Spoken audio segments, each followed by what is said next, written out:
Así los católicos estamos viendo cómo las iglesias son amenazadas cada vez que se hace una marcha. Entonces tenemos que estar muy atentos para sacar esto en los medios de comunicación y denunciarlo ante las autoridades para pedir una defensa como ciudadanos para que esto no suceda.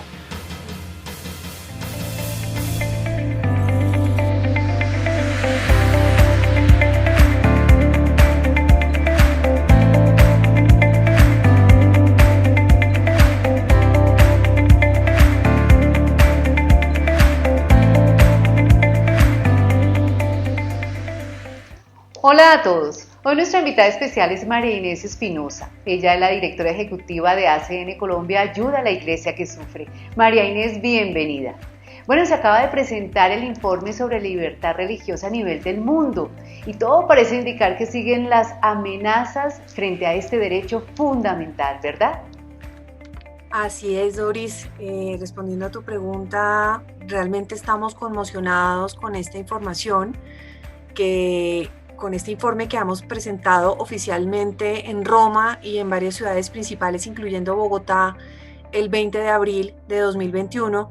Entre 2018 y 2020 no se respetó el derecho fundamental a la libertad religiosa en 62 de los 196 países del mundo. Eso es el 31,6% de los países. Esto quiere decir que 26 de los países del mundo, de los que hemos nombrado, sufren persecución, y en el 95% de ellos la situación se ha agravado aún más durante el periodo examinado.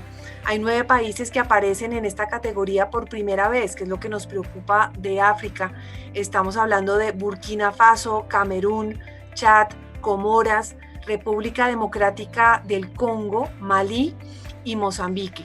Y hay 2 países en Asia, Malasia y Sri Lanka, que aunque ya habíamos constatado algunas persecuciones anteriores, pues la situación en este momento es mucho peor. De hecho, las estadísticas de lo que nos arrojan las conclusiones del informe dice que la radicalización del continente africano, especialmente en el África subsahariana y oriental, se ha producido realmente un aumento de la presencia de grupos yihadistas que están violentando la realidad con guerras como internas y civiles entre las personas, las violaciones de la libertad religiosa, incluida la persecución extrema como los asesinatos en masa, cosas que realmente antes no se daban. En estos lugares se producen actualmente en el 42% de todos los países africanos. Esto es una cifra importante, entendiendo que África es muy grande. ¿Es cierto que el uso de la tecnología digital también está siendo un medio para atacar esta libertad religiosa?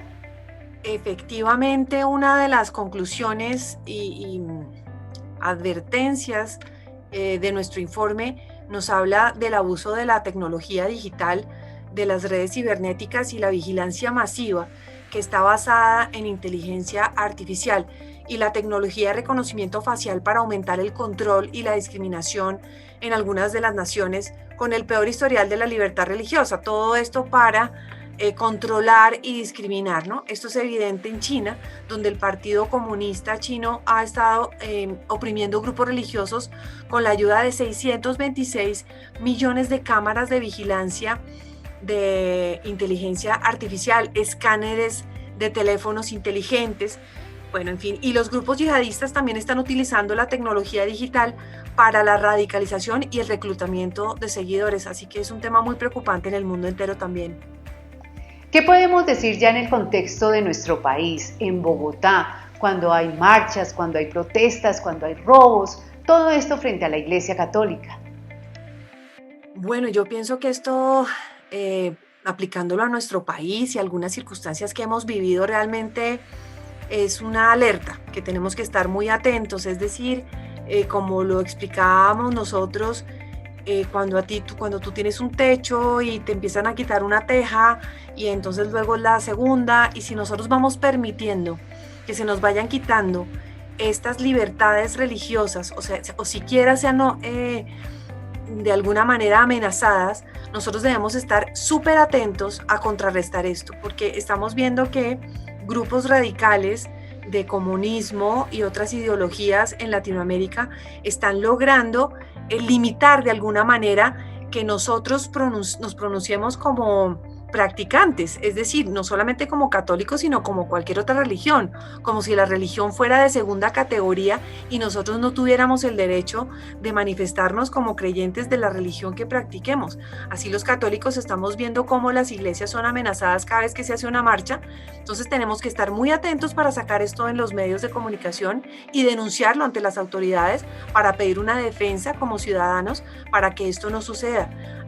Es verdad que cada vez toman un poquito más de delantera y nosotros no podemos dejar que esto avance y nosotros no hagamos nada al respecto como practicantes de nuestra fe, en este caso como católicos.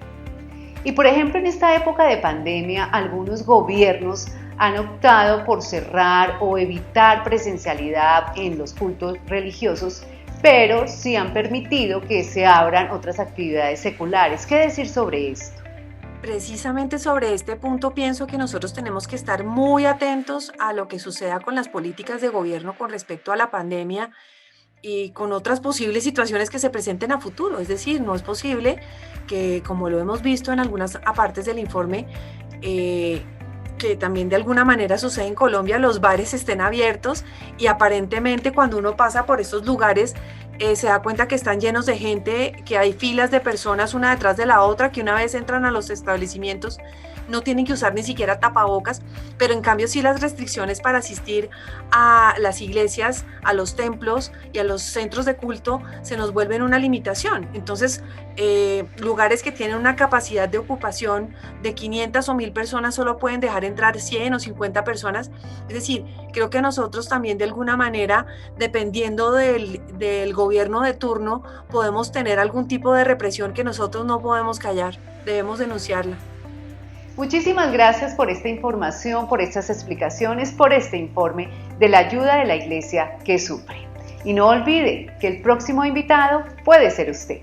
Visítenos en elcatolicismo.com.co.